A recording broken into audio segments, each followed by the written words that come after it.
Laidoilta ei tehdä maaleja, eikä riidoilla lisätä hyvinvointia. Tähän maahan pitää rakentaa turvallista, hyvää elämää, joka sujuu ja kantaa huomiseen. Kaikkialla Suomessa. Vaihda keskelle. Äänestä kevään vaaleissa keskustan ehdokasta.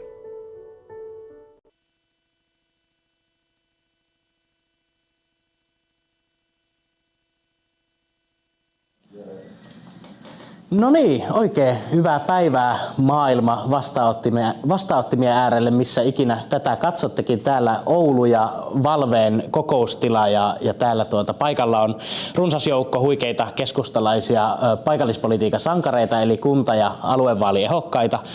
Osa molemmissa, osa pelkästään tässä Oulussa eholla ja tänään meillä on tarkoituksena jutella vähän nuorista ja hyvinvoinnista ja tuoda meidän omia kampanjakärkiä myöskin teille sitten kuulijoille esille. Mutta sen pitemmittä puheitta, minä olen Tapio Jere, keskustanuorten puheenjohtaja, 27 vuotta ikää, Jäälistä on lähtöisin ja hallintotieteitä opiskelee ja eholla sekä Oulussa että Pohteella, koska minusta tuntuu siltä, että Pohjoinen kaipaa rohkaisua ja rohkeita toimia ja rohkeita peruspalveluiden puolustajia. Sillä agendalla ollaan liikkeellä, mutta tässä ei ole kyse pelkästään minusta, vaan myöskin meidän 4 huikeasta ehdokkaasta, jotka on saanut tänne juonnettavakseni, niin otetaanko vaikka Minnasta lähtien esittelykierros, saatte lyhyesti kertoa, että ketäs olette, mistä tuutte ja minkälaisella agendalla liikkeelle? Joo, no mä oon Arvolan Minna ja mä tuun Oulusta, yllätys. Koti on meillä tuolla Kuivasjärvellä ja Kempeleestä mä oon kotoisin, mutta oon mä kohta 30 vuotta ollut jo täällä Oulussa. Ja mä oon perheenäiti, puoliso, partiolainen, sairaanhoitaja ja terveystieteilijä ja nuoret, ne on mun sydäntä lähellä, koska siellä on se meidän tulevaisuus nuorissa. Mä näen nuoria joka viikko ja teen niiden kanssa työtä ja mun omat lapsetkin oikeastaan jo kasvanut siihen nuorisoikään, niin niistä on niin kuin monenlaista kokemusta.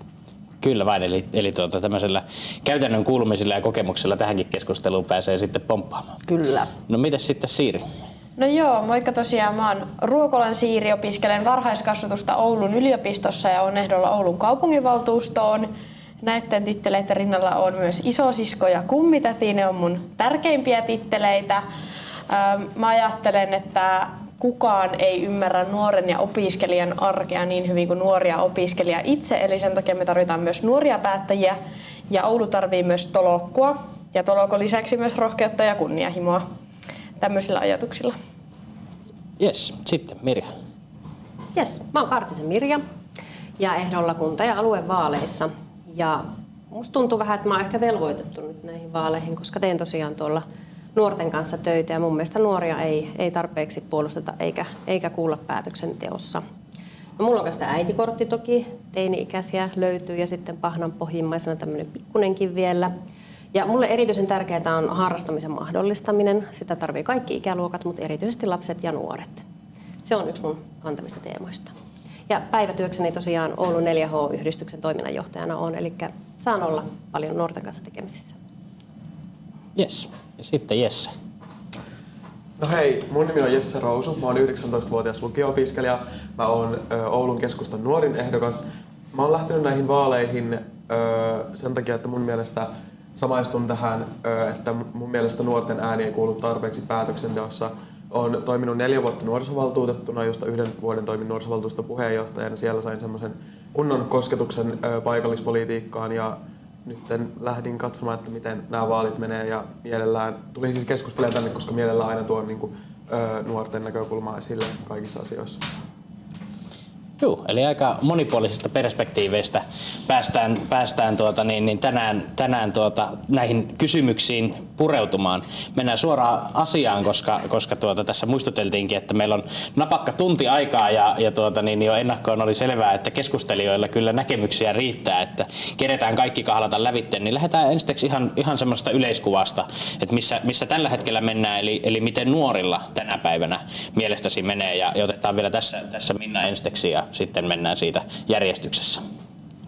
Joo, no mun mielestä se on tietenkin mun näkemys ja kokemus ja näin, niin meidän nuorilla menee aika hyvin, mutta se skaala, että on niitä nuoria, kellä menee hyvin ja on niitä nuoria, kellä menee tosi huonosti, niin se on mun mielestä niin kuin aivan järisyttävän, se on liian iso ja se, että niitä nuoria, kellä menee niin kuin ehkä keskivertoa huonommin, niin niitä on tällä hetkellä ihan liikaa.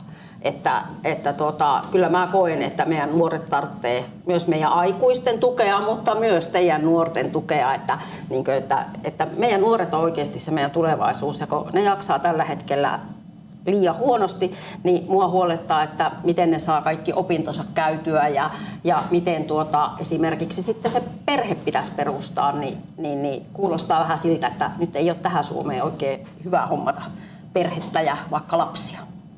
Niin, vähän niin kuin huolia mustia pilviä ympärillä, Kyllä. että tarvitsisi sitä tulevaisuususkoa valaa, että sekin unelma voisi käydä toteen. Joo, ehdottomasti. Ja sitten niin se, että just vaikka joku mielenterveys, että kuinka paljon se tarvii niin meidän niin tuoda sitä nuorille sitä apua ja se, että ne oikeasti sen saavuttaa ja uskaltaa tarttua siihen ja muuta, niin se on niin semmoinen mun huoli. Kyllä. Mites sitten Siiri? No mä oon samaa mieltä Minna sun kanssa, että mun mielestä nuorten hyvinvointi on aika kaksijakosta. Että on niitä, kellä menee hyvin ja sitten on niitä, kellä menee tosi huonosti ja siitä väliltä ihan kaikkea. Että kyllä ehkä tällä hetkellä niinku just mielenterveyden haasteet, yksinäisyys, syrjäytyminen ja niinku just tämä toivottomuus tulevaisuudesta niin on aika tämmöisiä isoja uhkia. Et nimenomaan tämä nuorten tulevaisuususkon puute on mun mielestä meidän aikamme isoin ongelma, koska ei uskalleta katsoa sinne tulevaisuuteen ja tulee ehkä semmoinen niinku pelko, että miten tästä nyt selvitään ja minunko pitäisi sitten tehdä tähän maailmaan vielä niitä tulevaisuudenkin sukupolvia, jotka sitten joutuu kärsimään tässä ajassa. Et niinku, ehkä niinku tässä nyt tämän tunnin aikana keskustellaan, että mitkä on niitä niinku keinoja tämän vähentämiseksi, mutta kyllä mun mielestä meidän täytyy tehdä semmoista politiikkaa, joka luo niinku nuorille sitä uskoa ja että saadaan niinku tämmöiset perusasiat rullaamaan. Kyllä vain. Mites sitten Mirja?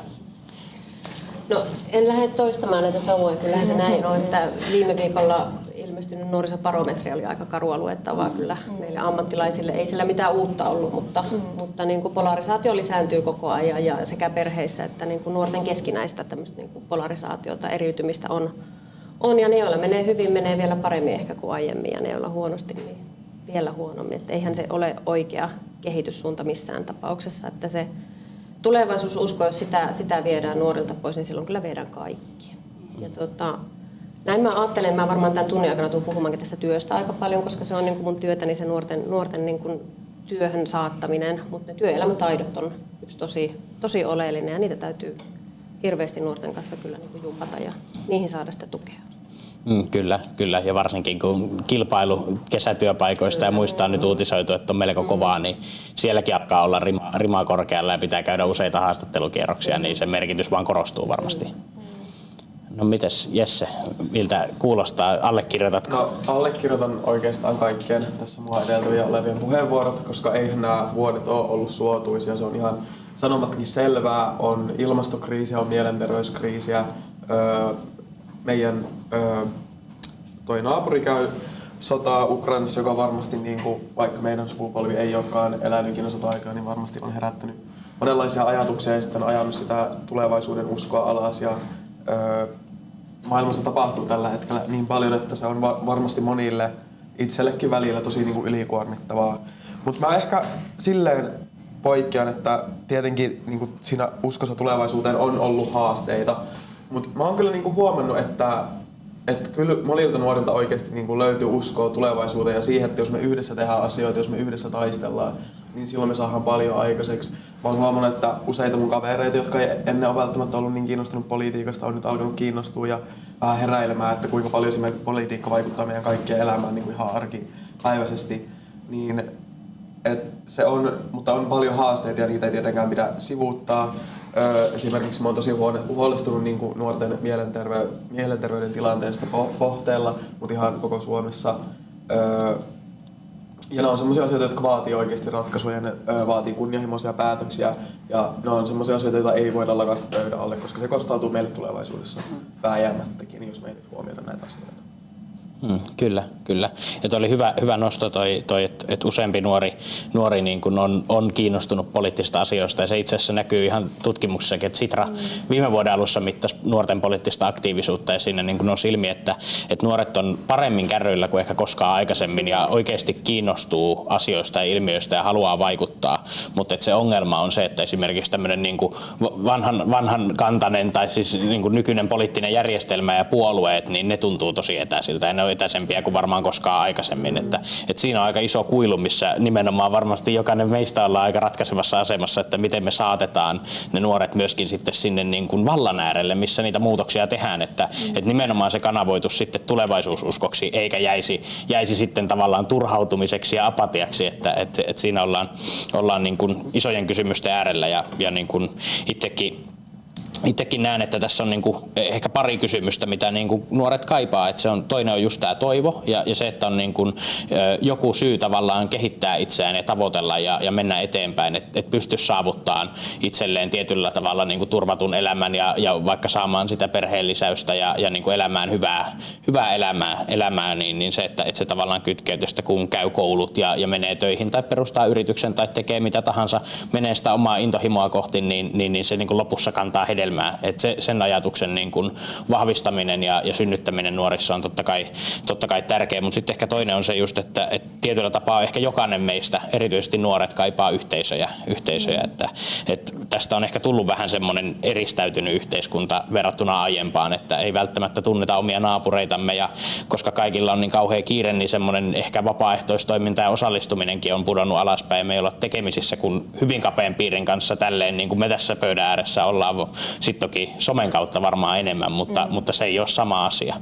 Mutta että yleisesti kuitenkin sitä hyvääkin oli, mikä teillä kaikilla toistui, että tavallaan ehkä se on niin, että sillä keskimääräisellä nuorella menee suurin piirtein samalla tavalla kuin aiemmin, mutta sitten nimenomaan niin kuin tuli useassa puheenvuorossa teiltä esille, niin sitten se, että ne joilla menee huonosti, niin niillä menee ehkä vähän jopa huonommin kuin aiemmin. Ja se on se pihvi, minkä äärellä tässä tänäänkin ollaan, että miten sitä tilannetta sitten yhdessä lähdetään kääntämään. Mutta ehkä ensimmäinen tässä niin kuin suunta, mistä voidaan lähteä vastauksia hakemaan, on se, että nimenomaan ne nuoret kaipaa niitä toisia nuoria ja yhteisöä ja myöskin muita ihmisiä sinne ympärille, niin yksi keino saavuttaa sitä on tietenkin se, että on ensin joku paikka, mihin kokoontua. Niin, missä nuorten olisi mahdollista ja turvallista Oulussa viettää aikaa keskenään ja niin sanotusti muita häiritsemättä?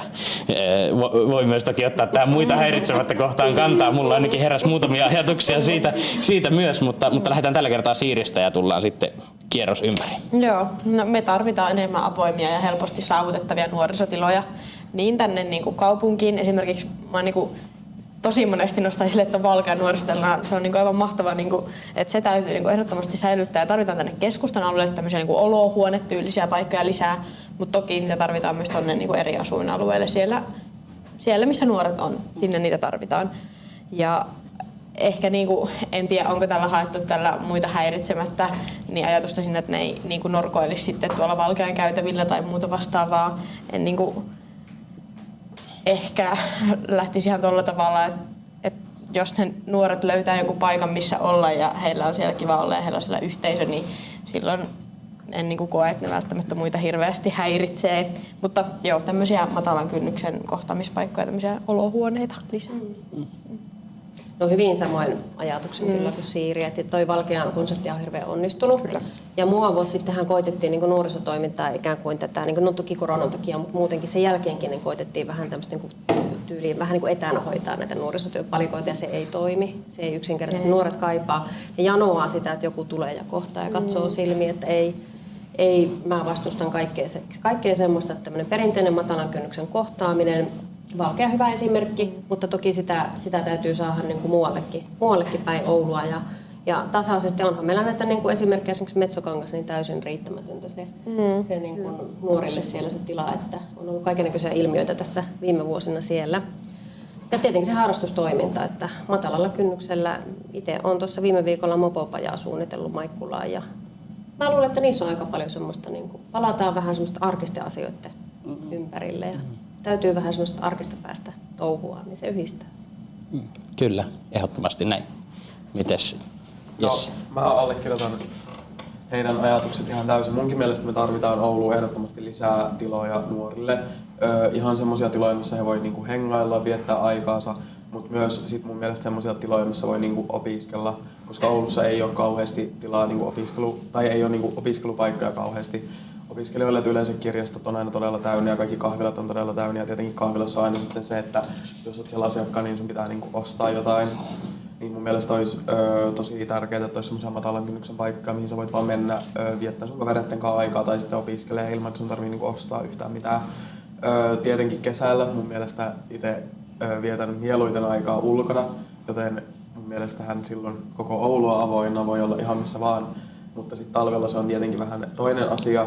Ja mullakin nyt tosta, mikä sen oli, että muita häiritsemättä, niin en mä tiedä, että mulla nousi vähän sama ajatus kuin Siirillä, että jos siellä valkeassa niin hengailla, että häiritäänkö siellä sitten muita, mutta kyllä mä sanoisin, että toi on ehkä vähän semmoista niin kuin nuorten mustamaalaamista. Että kyllä musta tuntuu, että suurin osa nuorista, jotka viettää aikaa jossain julkisilla paikoilla, niin ei niin kuin häiritse muita. Et tietenkin poikkeuksia on, mutta niitä sitten taas kyllä löytyy ihan niin kuin aikuisistakin. Mä en tykkää semmoista ajattelutavasta, että nuoret on aina niin jotain häiriötekijöitä. Mun mielestä suurin osa nuorista, mitä mäkin tapaan, on fiksuja ja filmaattisia ja osaa kyllä käyttäytyä ja on hyvät käytöstavat. Joo, hyvä Jesse ja muutkin. Tosi hyviä pointteja. Mullakin oli ensimmäisenä mielessä just se harrastaminen. Eli kyllä mun mielestä se, että kun meillä on hyviä harrastuspiirejä, paikkoja, missä nuoret saa harrastaa ja saa toteuttaa itteensä, niin se on niille tosi tärkeää. Ja niillä on siellä ne ystävät ja silloin niin kuin huoltajanakin saa, kun tietää, että se lapsi meni sinne harrastukseen, niin saa tavallaan olla sille niin kuin huoleton tietyllä tavalla, että se on siellä turvassa. Ja mun mielestä se turvallisuus tässä kaupungissa on just semmoinen yksi juttu. Tuo oli ihana tuo Mopopa ja Mirja Kuse, että nuoret pääsee tekemään, niin kuin yhdessä tekemään ja olemaan ja just semmoisessa turvallisessa ympäristössä ja mahdollisesti, jos siellä on vielä joku ammattilainen sitten niin kuin apuna ja nuo olohuoneet, niin kyllähän tässä kaupungissahan nuorten määrä vaan nousee ja nousee. Meillä on nuoria koko ajan enempi ja enempi, niin kyllähän silloin pitää myös heille olla niitä tiloja. Ja just tuommoista matalan kynnyksen. Ja se, että siellä on vaikka sitä jutteluseuraa, että jos vähän ahistaa ja näin, ja sitten osataan sieltä sitten viedä asiaa eteenpäin, että asiat etenee. Kyllä, oikein hyvä summasta tässä meinaa mennä jo juontajakin ihan niin kuin sanattomaksi. Mulla oli myös sama huomio kuin Siirillä tuosta niin kuin valkean nuorisotilasta, että niin kuin totahan sen pitäisi just olla, että niin kuin tavallaan tuodaan sinne, missä nuoria ylipäätään liikkuu, niin tuodaan semmoinen niin kuin järkevä ja kiva kokoontumispaikka ja niin kuin sen esimerkin valolla meillä pitäisi niin kuin jatkaa kyllä niin kuin eteenpäin ja tota toimintaa tavallaan vahvistaa ja ehkä niin kuin siihen just mikä tuli tämä Metsokangas esimerkki sitten Mirjalta esille, niin siinä niin kuin sitten ehkä niin kuin on nimenomaan se, että onko me ennakoitu tavallaan sitä, että kun kuitenkin sitten etukäteen pystyy tietyllä tavalla ennakoimaan, että minkä verran siellä porukkaa saavuttaa sen nuoruusiän. Meidän asuinalueet vähän suhdanteissa vaihtelee siinä mielessä, että niin, ensin siellä on niitä nuoria paljon ja sitten siellä on vähän vanhempaa väestöä ja sitten taas tulee sieltä sitten kun muutetaan niin uusi nuori polvi, että tavallaan meillä pysyisi ne niin kuin tilatarpeet tunnistettaisiin ajoissa ja pystyttäisiin luomaan just niin kuin sinne, missä ne nuoret on läpi tämän koko kaupungin niitä yhteisiä tiloja ja sitten toisaalta niin kuin tästä mopotyöpaja mielessä niin myöskin osallistamaan ne nuoret siihen, että kuultaisiin, että nimenomaan, että se ei välttämättä niin kuin, sen ei välttämättä tarvitse olla kauhean mullistavaa tai monipuolista räjäyttävää sen konseptin, mitä tarjotaan, jos se on sellainen, mitä ne nuoret oikeasti haluaa touhuta. Että tavallaan kuullaan ja myötä eletään ja ennakoidaan, niin sillä varmasti saadaan niitä tiloja ja samaa mieltä myös, mitä Siiri ja Jesse sanoi tästä häiritsemisestä, että harvoin se kuitenkaan on sitten ihan kauhean häiritsevää ja sitten taas toisaalta, jos se on jossakin niin kuin tuolla niin kuin lähiössä se kaupan tuulikaappi vaikka, mikä on ehkä semmoinen kliseisin esimerkki, niin sehän on nimenomaan oire siitä, että sinne ei ole riittävästi sitä muuta tilaa sitten tarjolla, että sitten kannattaisi varmasti miettiä, että olisiko siellä vaikka joku tyhjä tyhjä kiinteistö, joka voitaisiin sitten tämmöiseen nuorisokäyttöön valjastaa ja sitä kautta niin kuin tarjota se, että se niin kuin kokoontuminenhan ei ole millään tavalla paha, että siihen voi toki tarjota vaihtoehtoisia tiloja, jos näin niin kuin toivotaan, ja varmasti se olisi myös nuorten toive itsensä, mutta että tavallaan ei vaan niin kuin heristetä sormea niille nuorille, jotka vaan niin kuin elää toistensa kanssa ja pitää hauskaa, vaan nähdään sekin mahdollisuutena. Mutta sitten meillä on itse asiassa seuraavaan tämmöinen vähän aktivoivampi osuus, päässään heiluttelemaan täällä on vihreä kyllä ja punainen ei-lappu. 4 kysymystä ja otetaan silleen, että siihen saa ihan tosi napakasti, eli 1 virke tai 2 virkettä maksimissaan, että jos haluatte kommentoida, niin nostatte lipun, ja sitten jos haluatte kommentoida, niin nostakaa käsi ja pidetään tosi napakkana, niin me keritään lasketella lävitse tämä meidän ohjelma. Eli ensimmäinen kysymys on se, että onko koulussa riittävästi turvallisia aikuisia?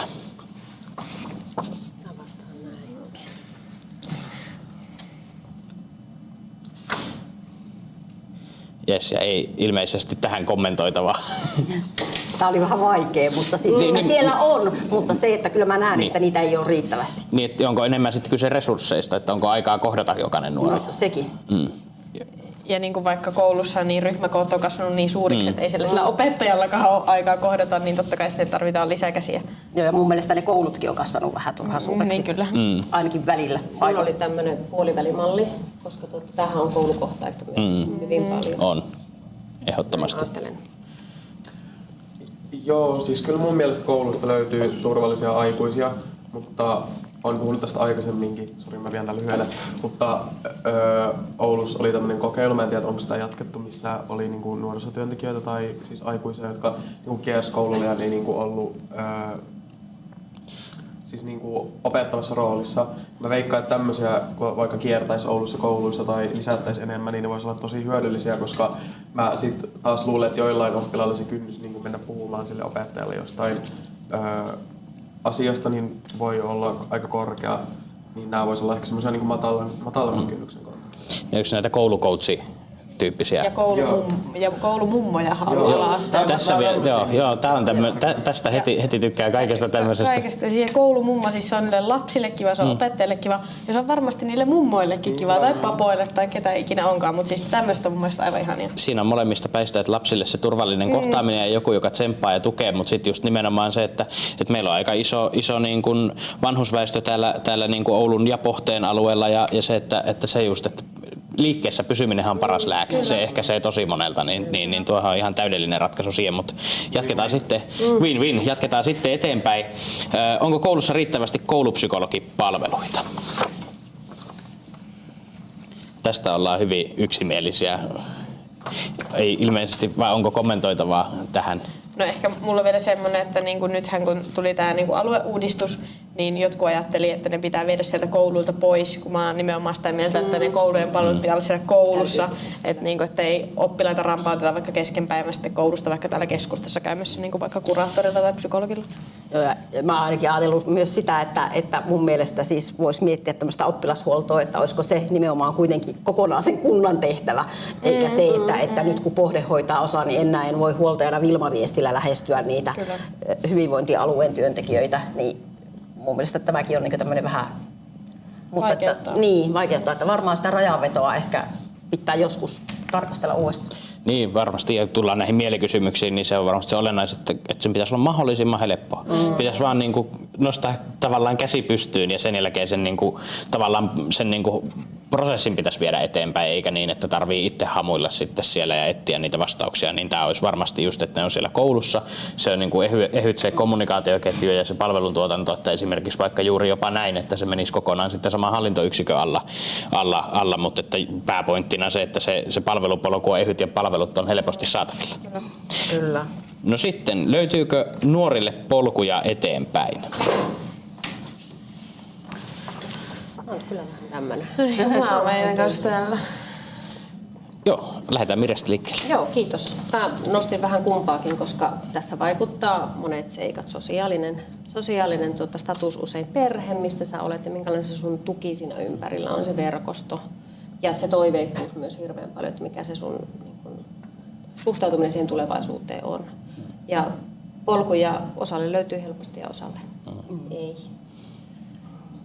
Kyllä, ja mä oon niinku ihan varma, että niitä niinku polkuja on löydettävissä, mutta sitten vaikka, että kuinka iso tuki vaikka opinto-ohjaus kouluissa on yläasteella, lukiossa, niin ainakin niinku omalla kohdalla se on ollut aika niinku olematonta, että vaikka yläasteella käytettiin opon tunteja siihen, että meidän niinku opinto-ohjaaja oli siellä luokassa, katsoi meitä silmiä, ennusti, että mitä meistä tulee isona. Että minusta ei tullut orpokodin johtaja Tornion puolisoni Jarnon kanssa. Ainakaan vielä. Ainakaan vielä. Niin. Anteeksi, se oli Jarkko eikä Jarno, mikä hän ennusti, että niinku näin. Niin. Hyvin summattu. Tämä on ehkä tässä tämä sanan kaksoismerkitys, että mä lähestyin tätä niin, että tavallaan löytyykö, eli onko niinku löydettävissä, onko niitä olemassa. Ja just, että niinku me ollaan kuitenkin Suomen niinku 5. suurin kaupunki, että kyllä täällä polkuja kaikille löytyy ja mahdollisuuksia löytyy niinku todella paljon, mutta sitten just se toinen löytyykö, eli löytääkö nuori niiden äärelle, niin siinäpä sitten ollaankin jännä äärellä. Tuli nyt tässä ihan siis mieleen tämmönen niinku yksi asia. Et mun mielestä siis kyllä polkuja niinku löytyy ja jos vaan etsii, mutta on ehkä myös semmoinen niinku tietynlainen kulttuurillinen muutos siitä, että nuoret ei välttämättä enää kaikki halua semmoisiin niin sanottuun perinteisiin ammatteihin. Et tosi paljonhan niinku tämmöinen sosiaalisen median vaikuttaminen on niinku nostanut päätään ja monet nuoret niinku haluaa tehdä sitä. Niin ehkä sit joillakin nuorilla on semmoinen tunne, että niinku se avain siihen, mitä itse haluaa tehdä, niin ei löydy esimerkiksi sieltä koulutuksesta tai jostain. Niin tämähän tietenkin voi olla semmoinen, joka niinku hämärtää sitä, että ei löydä niitä polkuja. Tietenkin aina on tärkeää opiskella ja varmasti monestakin alasta voisi olla hyötyä, niin kuin esimerkiksi jos sä teet jotain sosiaalisen median liittyvää. No sit viimeinen kyssäri.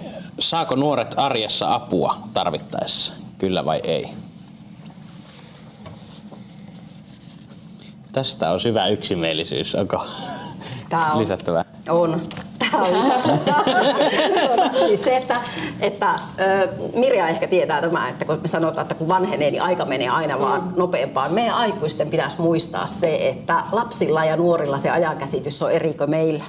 Vaikka mäkään en koe olemasi mielestäni vanha, niin silti se mun aika menee paljon nopeampaan. Eli kun se nuori huomaa jonkun avun tarpeen itsessään ja uskaltaa sen ehkä sanoa ääneen, niin hänen pitää päästä puhumaan jollekin ja saa apua siihen tarpeeseensa oikea aikaa ja oikeassa paikassa ja vielä oikeanlaista apua. Niin se, että se ei niin toteudu tänä päivänä. Että tässä on myös semmoinen huoli. Kyllä, täysin samaa mieltä. Onko lisättäviä tähän? Joo, Mirja. Kätisektorilla jatketaan. Joo, ihan sama havainto.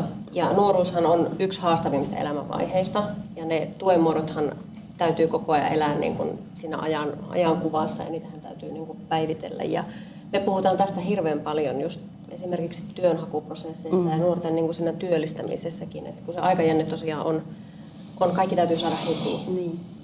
Se kuuluu siihen nuoruuteen. Sitä meidän täytyy myös niin kuin ymmärtää ja vähän niin kuin ehkä mukautuakin sen mukaisesti. Joo, ja se, että ei se ole niin huono asia, mutta kun se on nimenomaan se tyypillistä ja ominaista sille nuoruudelle, että näin tapahtuu, niin se, että musta tuntuu, että se on niin nyt kaiken näköisissä hoitojonoissa niin unohdettu, että nuoret ei ole samanlaisia kuin me aikuiset.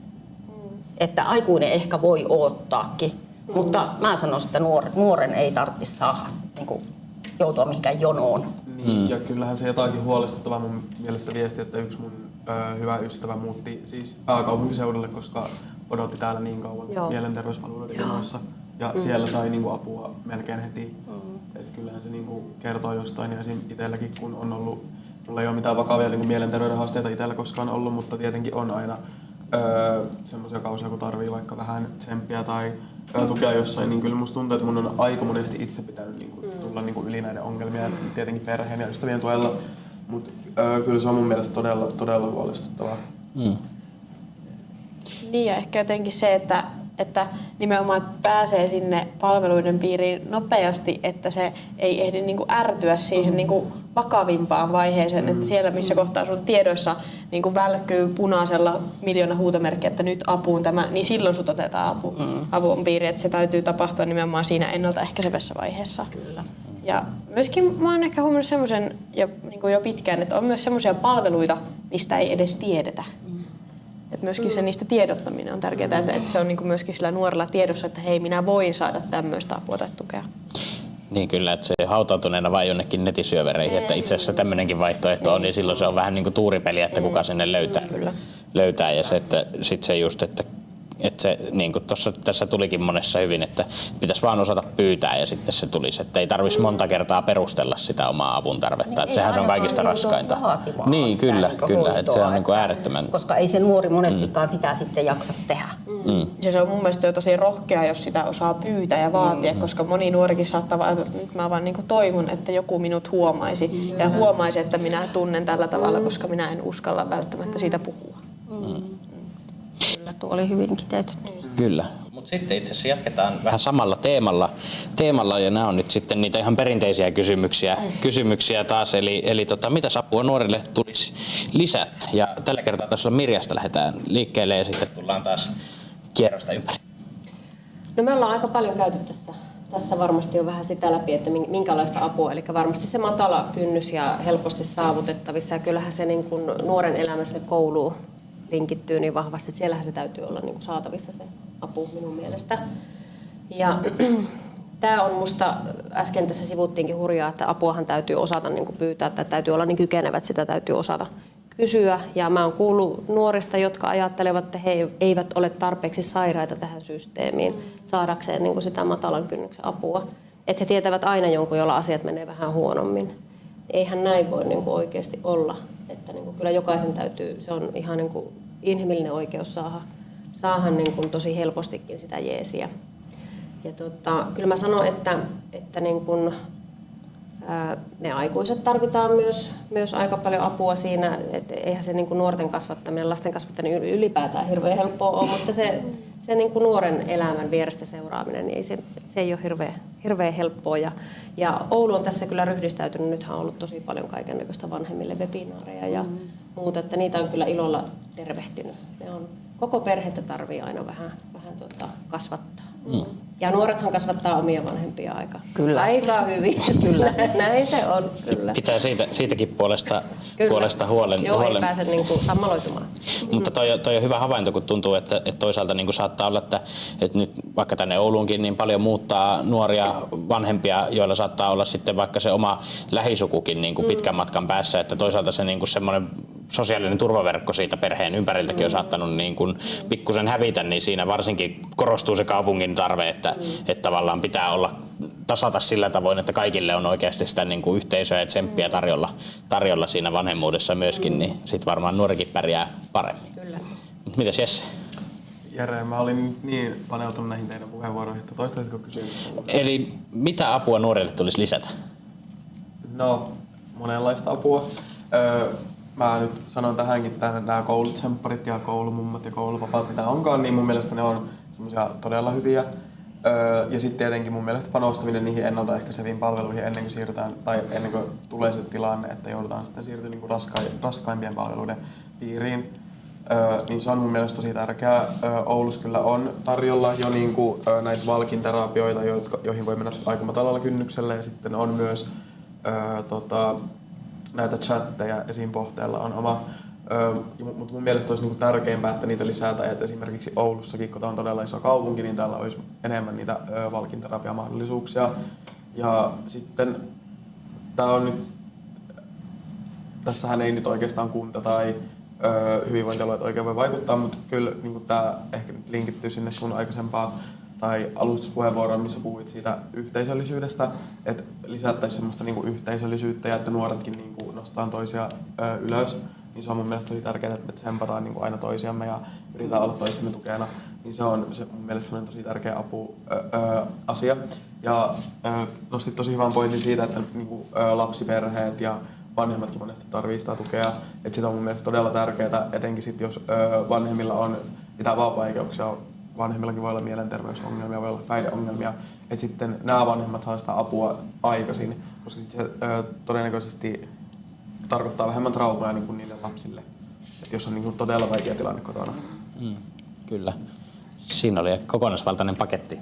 Löytyykö vielä täydennettävää? No ehkä toi yhteisöllisyys oli tosi hyvä juttu, ja ehkä mä nyt tähän kohti ehkä vähän viereen, mutta kuitenkin haluan nostaa sen, että nuoret pitää saada niin itse osallistua siihen ja niin sekin, että itsehän ne tietää, mitä ne tarvitsee, niin meidän pitää kuunnella niitä nuoria.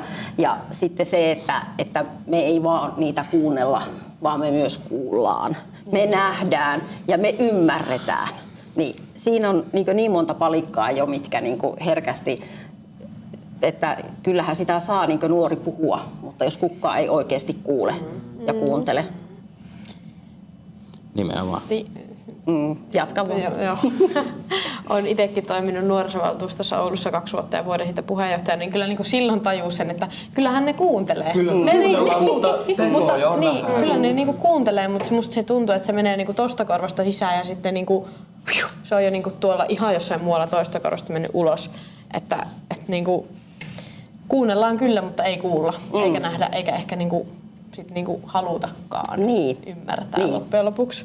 Että onko se vaan, että jossain lukee jossain strategiassa, että nuoria on kuultu nuoria. Nyt on kuultu Oulun nuorisovaltuusto Onea. Että nyt on niinku, niillä on puhe ja läsnäolo oikeastaan täällä valtuustossa. Että kyllä nyt se nuorisovaltuuston puheenjohtaja piti puheen siellä mutta se piti se sen keskustelun viimeisenä, missä niinku kaikki on jo päättänyt, mitä ne tekee ja sitten näin. Mutta ehkä nyt tähän varsinaiseen kysymykseen, niin täysin samaa mieltä teidän kanssa ja ehkä itse lisäisin vielä niinku ne ilmaiset harrastusmahdollisuudet, että ne on tosi tärkeitä, ne on ennaltaehkäiseviä, sieltä ne nuoret löytää niitä yhteisöjä. Ja sit mä oon niinku tämmöisen takia miettinyt siihen, että nytkinhän me tarjotaan ilmaisia harrastusmahdollisuuksia, mutta ne on aika moni niinku suoraan koulun jälkeen. Että pitäisikö nekin järjestää sillä tavalla, että se nuori saa käydä siellä kotona syömässä ja tekemässä ne läksyt ja sen jälkeen mennä harrastamaan, koska äänestämiset kaikki muut niinku yksityisten tarjoamat harrastustoimet, niin nekin toimii sillä tavalla, että ne on vasta niinku illalla. Kyllä. Joo. Tämmöistä. Tosi hyvä pointti. Joo, hyviä havaintoja. Sieltä tuli aika laaja skaala, että apua siellä koulussa matalalla kynnyksellä. Ehkä niitä koulumummoja sinne, mikä nousi jo aiemmin ja niin kuin tätä walk-in-periaatetta, on se sitten koulussa tai kauppakeskuksessa tai missä ikinä, mutta että tavallaan voisi vain kävellä palveluiden äärelle. Ei tarvitsisi kahlata vastauksia muuten ja sitten se niin kuin vanhemmuuden tuki ja sitten nimenomaan se niin kuin kuuleminen ja ymmärtäminen ja toimiminen, eikä pelkästään vaan se, että otetaan vastaan, mutta sitten se katoaa jonnekin mustaan aukkoon. Eikä me tällä reseptillä kyllä ja toki se yhteisöllisyys vielä siihen niin hyvä saada. Ja toki varmaan niin kuin linjojen päässä joku ehkä voi miettiä myös sitä, että niin kuin tätä kustannuspuolta, mutta siihen mun mielestä on aina hyvä huomioida se, että esimerkiksi niin kuin, kun katsotaan pelkästään sitä mielenterveyskysymystä, niin OECD on laskenut Suomelle sille kyllä hintalapun, mitä me menetetään niin kuin, työkyvyttömyytenä ja terveydenhuollon kustannuksina ja muuten, kun me päästään sen lumipalloefekti, ollaan päästetty tähän pisteeseen, mihin on päästetty, ja se hintalappu vuositasolla 11 miljardia euroa. Et se on niinku ihan valtava määrä rahaa, mitä me hassataan, että nämä on aika niinku peanuts, nämä niinku walk-in-palvelut tai vanhemmuuden tuki tai joku muu, jolla voidaan aika isosti sitä summaa niinku lähteä vuolemaan pienemmäksi. Ja sekin on täysin niinku se kysymys, että mihin ne rahat ohjataan. Että nämä ei niinku varmastikaan aiheuta mitään kauhean suuria niinku lisäkustannuksia. Saati sitten, niinku, että mistä sen voi sitten napsasta jonnekin muualle. Nimenomaan. No sitten, mites puhuttiin tuosta tulevaisuususkosta paljon tuossa heti alkuvaiheessa, miten sitä nuorten luottamusta tulevaisuuteen, sitä tulevaisuususkoa voitaisiin yhdessä ja päätöksenteon kautta vahvistaa, ja tällä kertaa Jesse pääsee korkkaamaan kysymyksiä. Yes, no niin. Mä itse asiassa kun puhuttiin tuosta tulevaisuuden uskosta, niin unohdin mainita sellaisen asian, että mä oon todella huolestunut etenkin niin kuin maahanmuuttajataustaisten nuorten tulevaisuuden uskosta ja sit muihinkin esimerkiksi sukupuoli- ja seksuaalivähemmistöihin kuuluvien nuorten niin kuin siitä tulevaisuuden uskosta. Et kyllä mun mielestä se niin kuin esimerkiksi Donald Trumpin niin kuin näkemykset ja se politiikka niin näkyy aika vahvasti täällä Suomessakin. Se on varmaan myös vähentänyt sitä niin kuin tulevaisuuden uskoa, ja mä kuulin yhdeltä mun ystävältä, että hänen, joka on siis maahanmuuttajatausta, että hänen niin kuin veljensä harkitsee pois muuttaa Oulusta, koska tuntee sen niin turvattomaksi täällä. Niin mun mielestä meidän pitää, niin kuin näissä asioissa mä oon tosi ylpeä siitä, että Oulu teki tämän rasismin vastaisen ohjelman, joka on ihan ainutlaatuinen Suomessa. Se on mun mielestä tosi hieno juttu, ja tää on niin kuin, semmoinen asia, joka varmasti niin kuin oikein toteutettuna niin lisää sitten niin kuin maahanmuuttajataustaisten nuorten niin kuin uskoa siihen tulevaisuuteen.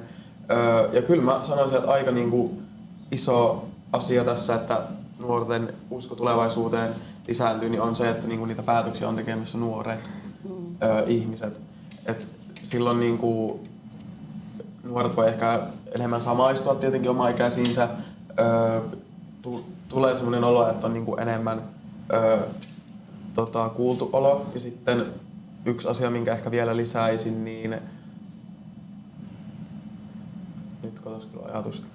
Asia, minkä lisäisin, niin olisi varmaan semmoinen, että no ehkä, että ei puhuta sille niin negatiivisesti tulevaisuudesta, että vaikka on vaikeuksia, niin kyllä mä itse ainakin haluan viimeiseen asti niin kuin uskoa, että kyllä kaikki asiat niin kuin jossakin vaiheessa järjestyy. Se voi tuntua joskus todella niin kuin vaikealta ajatella silleen, varsinkin jos tapahtuu paljon negatiivisia asioita, mutta kyllä mä aina jotenkin yritän itse pysyä optimistisena. Ja mun mielestä esimerkiksi tosi paljon niin kuin lehdistössä ja sosiaalisessa mediassa niin kuin ruokitaan esimerkiksi semmoista niin kuin ajattelutapaa, tai on siis puhuttu siitä asti, kun Ukraina sota alkoi, niin on tosi paljon ollut semmoista, että no kohta se on täällä niin kuin Suomessakin. Tietenkään se ei ole niin kuin poissuljettu mahdollisuus, ikinä ei voi tietää mitä Venäjä tekee, mutta semmoinen niin kuin, vähän niin kuin lietsotaan pelkoa, niin se on mun mielestä todella oksettavaa, siis ihan suomeksi sanottuna. Joo, mun on pakko jatkaa tuosta, että mun semmoinen yksi slogan on aina se, että asioilla on tapana järjestyä. Ja sitten mun pitää nykyään jatkaa sitä, että ennemmin tai myöhemmin. Eli joskushan se ottaa se aikansa, mutta se, että meidän nuoret uskaltaa unelmoida ja niin kuin haaveilla sitä perheestä ja siitä, että valmistuu ammattiin ja saa työpaikan. Ja se, että välillä kuulee sitä, että ei edes uskalleta edes unelmoida ja haaveilla niistä asioista, tämmöisistä elämän perusasioista, niin kyllä meidän oikeasti pitää sanoa niille, että nyt uskokaa ja haaveilkaa ja luottakaa tulevaa. Ja sitten päättäjinä meidän pitää huolehtia, että ne meidän nuoret jaksaisi, ne jaksaa uskoa siihen tulevaan.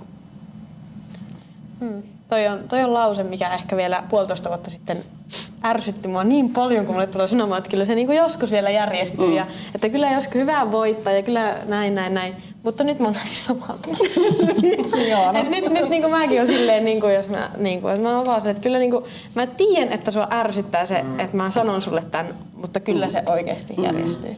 Että niin kuin tapahtuu jotain ja sitten asiat on paremmin. Mutta mä oon sitä mieltä, että meidän pitää tehdä semmoista politiikkaa, mikä saa nuoret uskomaan tulevaisuuteen. Se politiikka, mitä Suomen hallitus tällä hetkellä tekee, niin romuttaa nuorten tulevaisuuskon lopullisesti. Siis niin kuin, mua ahdistaa munkin oma tulevaisuus, että miten mä tuun toimeen niin kuin rahallisesti, mistä mä löydän tarpeeksi kohtuuhintaisen asunnon, pystynkö mä keskittymään pelkästään mun opintoihin, niin kuin, saanko mä ostettua itselle ikinä ensiasuntoa, saanko mä maksettua opintolainat pois, uskallanko mä tehdä lapsia. Niin tämmöiset, mitkä on aika tavallisia asioita. Se, että pitää olla rahaa ruokaan. Kyllä. Ja vähän muuhun. Ja, olisi ihan kiva, ostaa vaikka vähän uutta shampoota. Tämmöisiä, tosi perusasiat on tällä hetkellä jotenkin vähän vaakalaudalla. Todellakin. Mutta ajatelkaapa jotenkin, kun maailmalla myllertää ja varmaan tähän teidän nuoruudenkin ikävaiheessa, siis ihan hirveitä asioita globaalisti, niin silti tuommoista arkisista asioista on tullut aika merkittäviä. Ne on mittasuhteet on keikkuneet ihan jotenkin. Just toi shampoo, toi on hyvä. Tää appelsiinimehu aamupalla oli 4 € litra, ei raski ostaa. Joo, ja siis työssä käy vielä ihan samalla tavalla. Niin, kyllä. Tämä hetki on aika rankka.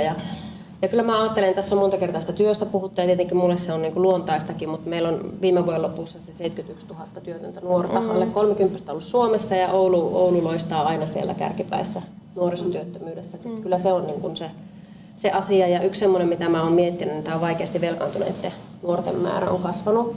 Eli taloustaidot, hyvin arkiset asiat, kaikki tämmöinen hyvin arkinen, että tätä täytyy nyt vaan rummuttaa ja se täytyy olla vahvasti jotenkin esillä ja sehän on meidän aikuisten tehtävä. Se on hyvin semmoista kotona näyttää mallia, koulussa käydään näitä asioita läpi, ehkä sillä vapaa-ajallakin, mutta nämä on vähän tämmöisiä uhkakuvia, että se työ on kuitenkin se, työ luo toivoa se varallisuus antaa mahdollisuuksia ostaa se appelsiini aina välillä. Niin. Ei se tarvitse joka päivä saada, mutta välillä. Niin. Ja ehkä semmoinen välihuomio, että me ollaan niinku ihan kauhean huolissaan siitä, että meidän valtio velkaantuu ja meidän kunnat velkaantuu, mutta me ei mietitä sitä, että kuinka niinku järkyttävästi meidän yksilöt velkaantuu. Ja niinku meillä saattaa olla semmoisia niinku nuoria pariskuntia, jotka vaikka valmistuu ja niillä on noin 100 000 euroa opintolainaa siinä kohtaa, kun ne valmistuu. Ja korkeakoulutus ei ole mikään tae enää työpaikalle. Meillä on ihan hirveä määrä korkeakoulutettuja, ketkä ei saa työtä tai töitä. Niin joo. Ärsyttää se keskustelu. Sekään ei tietenkään sit, niin kuin ikinä ole sille valtion taloudelle ja kuntien taloudellekaan hyvä, jos niin yksilöillä on taloudellisia ongelmia, että sekin on vähän semmoinen niin oravan pyörä. Ja mulla tuli joku asia, minkä mä halusin lisätä tähän tai heräsi joku ajatus, mutta Mä sanon välissä, että Joo, mua se, että nuoriakin kun on jututtanut ja just jotka opiskelee vaikka toisen asteen jälkeen, että on ne sitten ammattikorkeakoulussa tai yliopistossa, niin se, että tuet on niin lainaperusteisia, niin se, että kaikki on oikeastaan pakko tehdä töitä, sun on pakko tehdä töitä, sun on pakko opiskella ja sitten se, että siitä tulee herkästi seuraavan pyörä, että sitten väsytään. Ja koitapa siinä hankkia vielä joku oma elämäkin. Niin, kyllä. Ja tuhottomasti ärsyttää myös se keskustelu, että ollaan, että menkää opiskelijat töihin, mutta valmistukaa myös nopeampaa, Kyllä. Että pääsette työelämään. Mun mielestä se ei käy myöskään mitenkään järkeä, että halutaan, että opiskelijat valmistuu nopeammin, mutta sitten ollaan silleen, että no tehkääpä töitä. Ja kaikki se työn tekeminen on pois siitä opiskelusta.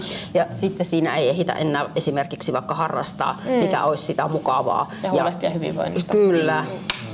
Nyt meillä täytyy vielä jatkaa eteenpäin, että me kerätään käydä loputkin, mutta tässä näkee, että tämä on tärkeä teema, kun lähti tämmöiset kierrokset käyntiin. Ja siis näin se on, että tällä hetkellä nuoret valmistuu, siis menee sinne NS-oikeaan työelämään sitten velkataakassa ja burniksessa pahimmillaan. Että tätähän tässä luodaan ja mun mielestä se oli hyvä summaus Siiriltä se että tämä on valitun politiikan tulos, että tuossa on tämä hallituskausi ja viime oppositiokausi lietsottu semmoista velkapaniikkia Suomeen ja mihin se on johtanut, niin yksityistaloudet on velkautunut ja yksityistaloudet ei uskalla kuluttaa ja meidän talous pysähtyy ja itse asiassa otetaan ihan saman verran lainaa valtion kassaan nytkin, vaikka on kovasti leikelty ja tehty kaikkea muuta. Ja mä veikkaan, että se taustasyy sille on se nimenomaan, että meiltä puuttuu nuorilta ja vanhemmiltakin tulevaisuususko tällä hetkellä, että sitten ei olla toimeliaita ja kuitenkin tämä koko paletti toimii sillä, että ihmiset tekee töitä ja kuluttaa ja elää elämäänsä ja nyt tavallaan tosi monesta nipistetään poissa ja se heijastuu sinne valtiontaloudenkin puolelle. Mutta sitten vielä, tässä on pari kysymystä. Otetaan melko napakoita vastauksia. Meillä on sitten vielä tämä yllätysämpäri tässä, niin keretään kaikki käydä. Mutta ensimmäinen on, että miten mielestäsi Oulun kaupunki voisi tukea nuorten hyvinvointia paremmin? Anna konkreettinen esimerkki. Tämä on hyväkin vetää napakka kierros, kun konkreettista esimerkkiä kysytään ja lähdetään Minnasta liikkeelle. No, mä sanon tähän kohti, että niitä matalan kynnyksen kohtaamispaikkoja. Niitä tarvitaan ja se, että niitä pitää viedä sisälle, koska täällä on talvella kylmä, mutta että myös ulos. Mikä on se mukavampaa, kun mennä vaikka lähinotskille tuohon lähiluontoon, niin että meillä pitää olla paikkoja nuorille. No, mulla olisi ollut täysin sama vastaus, että niitä olohuoneita, mutta ehkä mä sitten sanon, että semmoisia matalan kynnyksen kulttuurikokemuksia nuorille. Kyllä. Tämä on minun vastaus. Hyvä vastaus. Mä täydennän hiukka vaara skeittihallin alasajo oli ihan naurettava. Meillä on ihan valtava iso määrä ihmisiä, jotka on uhanneet ainakin, mutta Oulusta pois, koska sitä ei enää ole. Se takaisin. Minno vei multa kanssa sanat suusta. Mä olin kanssa miettinyt konkreettinen keino lisätä nuorten hyvinvointia Oulussa. No, ehkä koska mä en vielä mun mielestä puhunut tässä siitä, tää on nyt ehkä vähän silleen kaukaa haettu, mutta kyllä tääkin ehkä, kyllä mun mielestä lisää nuorten hyvinvointia, että kuunnellaan nuoria tosissaan, eli Oulun nuorisovaltuustolle aloiteoikeus, että he saa tehdä aloitteita kaupunginvaltuustoon. Tämä on nyt vähän kaukaa haettu tästä hyvinvoinnista, mutta tämä oli tämmöinen ensimmäinen asia, joka mulla tuli mieleen. Koska tykkään. Kyllä. Mä oon tehnyt sitä kuntalaisaloitteen. Joo, sitä kannatan kans lämmöllä, mutta että tässä niitä tiloja nuorille, kulttuurikokemuksia nuorille, skeittihallia nuorille ja aloiteoikeus ääninuorille, kyllä, ja valtanuorille itse asiassa myöskin näin tämän kautta ja ehkä itse, no mä pallottelin tässä vähän kahta mutta ehkä kun puhuttiin tuosta talouden ja hyvinvoinnin yhteydessä, että se semmoinen niin kuin kyky vaikuttaa siihen omaan toimeentuloon ja löytää se niin kuin oma työllisyyden polku, niin kyllä me ehkä Ouluun kaivattaisiin mun mielestä vähän isommalla skaalalla tehdään tuolla PK-seudulla tämmöistä niin kuin yrittäjyyskasvatusta ja kesäyrittäjyyden ohjelmia ja kaikkia muita, mistä niin kuin nuoret voi löytää itselleen sitä elämänpolkua. Pienestä se tavallaan niin kuin voi lähteä, mutta sillä voi olla aika kauaskantoisia isoja vaikutuksia ottaa tavallaan itsekontrolli itsestään.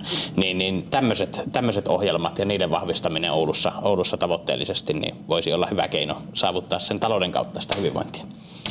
Mutta sitten meillä on vielä yksi lisäkysymys ja sille taitaa juuri riittää aika, että kerätään sitten ämpärinkin pariin. Onko Oulussa nuorille riittävästi matalan kynnyksen harrastusmahdollisuuksia? Ja tässä taas napakka, lähdetään Siiristä liikkeelle. No ei tarpeeksi ja myöskin on sitä mieltä, että nuoret ei välttämättä myöskään tiedä niistä, että niitä on. Et kouluille niistä pitäisi puhua ja niitä pitäisi olla enemmän. Tämä on mun napakastos. Kyllä, ja sitten niin harrastajien lisäksi niin höntsäporukoita täytyy saada enemmän, koska niin kaiken ei tarvitse olla tavoitteellista tässä elämässä. Tai kilpailu. Kyllä. Harrastamisen niin ilo. Joo. Joo, ehdottomasti lisää just tämmöisiä niin höntsäurheilujuttuja, että ei ole aina sitä niin kilpailua ja sitä, että pitää aina niin ylittää muiden ihmisten ja omat odotukset. Ja kyllä mä sanoisin, että Oulussa on hyvin niin tämmöisiä ilmaisia harrastusmahdollisuuksia, mutta mun mielestä niitä saisi olla paljon enemmän. Ja Siiri nosti tosi hyvän pointin, että niistä viestittäisiin enemmän, koska että olisi just tosi helppo, että kouluille niin viestitään ja siellä opettajat ja kouluhenkilöstö voi jakaa oppilaille siitä tai sitten viedä ihan jotain niin tämmöisiä postereita.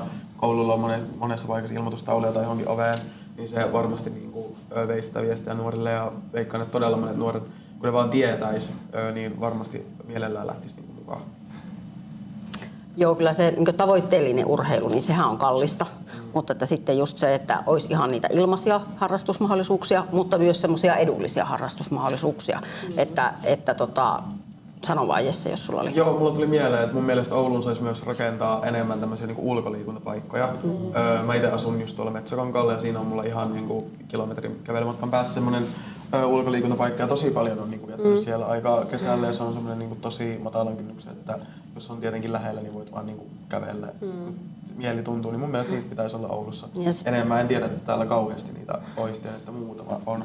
On niin. Varmasti enemmänkin, mutta siis enemmän saisi olla. Joo, ja kun se on aina auki, että se ei kato kelloa, että nyt tekisi mieli mennä kuntoportaisiin, että eikö se meni just kiinni. Mutta että, joo. Joo. Tuleeko vielä lisättävää?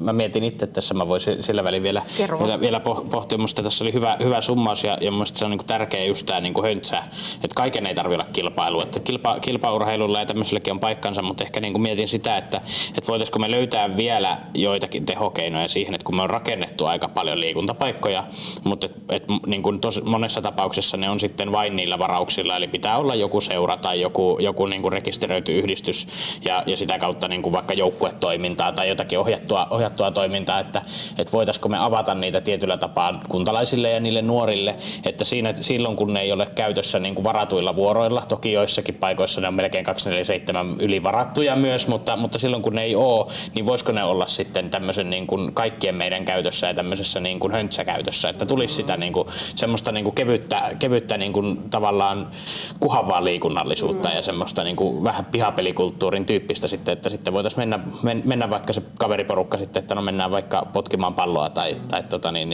hyppimään patioille. Ja on tosi tärkeää, me ei ehkä kauheasti puhuttu siitä, että kuinka tärkeä sen nuoren on oppia myös niitä sosiaalisia taitoja. Että kun ne on tänä päivänä niin ykkönen, se on siellä työnhaussa ja se tulee joka paikassa ja elämässä, että voi menestyä, niin sitä ei siellä kotona koneen ääressä. Niin ei, siinä mä sanoisin, että siinä ei niitä opita. Ei. Mä haluaisin lisätä ihan samaa, mitä Minna kerroitkin, että just tämä sosiaalisen vahvistaminen sitä tarvitaan. Siis meillähän on hirveä ongelma, että meillä on esimerkiksi liikuntatiloja tässä keskusta-alueella tarvittavasti. Me ei esimerkiksi yhdistyksen saada vuokrattua, että me ei voi tarjota niitä höntsäjuttuja, koska ei ole tiloja. Se on haaste. Että tähän ehdottomasti muutos. Kyllä. Muutos. Lisää kohtuuhintaisia liikuntatiloja ja sitä niin kuin vapaamuotoista liikuntaa. Että kyllä niin kuin toi on hyvä huomio toi sosiaaliset taidot, että kyllä siellä Jäälin-koulun verisissä välituntipalloissa luokkien välillä on varmasti opittu häviämään ja voittamaan ja kokemaan kaikki mahdolliset tunneskaadat lävitse omaltakin osalta. Mutta sitten meillä on vielä yllätysämpäri kysymys. Tämä on jotain, mitä kukaan meistä ei tiedä, mitä täältä tulee, mutta tämä on tuolta kirjekuoressa sitten vielä taitettuna, että katsotaanpa mitäs täällä lukee. Jahas, täällä on tämmöinen kysymys, että onko Oulu tervakaupunki? Ja taitaa olla niin, että aloittiko Siiri äsken, että Mirja saat avata tästä tervakaupunkikysymyksestä nyt sitten. No kyllähän, joo. Kiitos kysymyksestä, Jere. Kyllähän me ollaan varmasti tervakaupunki, tämmöinen perinteikäs, mutta en osaa sanoa, miten se nuorisokontekstissa nyt sitten, kuinka tervaisia ollaan, mutta kyllä mä sanon, että me ollaan tervakaupunki. Ollaan. No ehdottomasti. Se on meidän historiaa ja meidän perinnettä ja kulttuuria ja kaikkea. Kyllä se terva kuuluu ja tervaleijonat. Joo, kyllä me ollaan, se on osa meidän kulttuuria ja mä oon niinku puhunut siitä, että oululaisuutta pitäisi nostaa, että kun on Oulun murretta ja tervakaupunnia ja paskakaupunnia ja mitä kaikkea on, että ollaan ylpeästi oululaisia.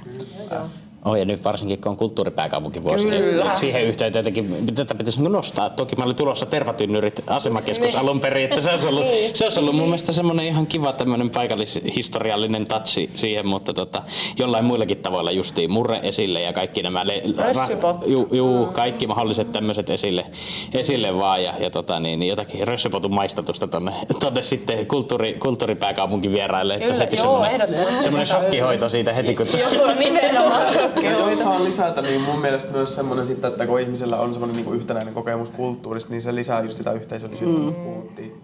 Et kulttuuri on tosi tärkeää ja on tosi ylpeä, että Oulu on nyt kulttuuripääkaupunki ensi vuonna 2026. Kyllä.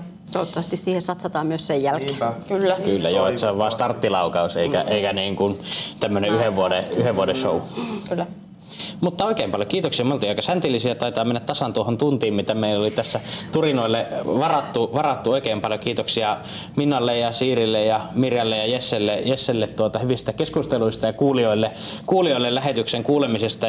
Ehkä tällä tervakaupungin teemalla niin toivottavasti näillä eväillä ja uskon, että näillä eväillä niin nuoren elämä Oulussa ei ole ainakaan tulevaisuudessa tervassa tarpomista.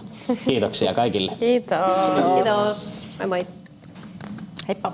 Kiitos. Ja kiitos Jerelle. Kiitos. Eikä riidoilla lisätä hyvinvointia. Tähän maahan pitää rakentaa turvallista, hyvää elämää, joka sujuu ja kantaa huomiseen. Kaikkialla Suomessa. Vaihda keskelle. Äänestä kevään vaaleissa keskustan ehdokasta.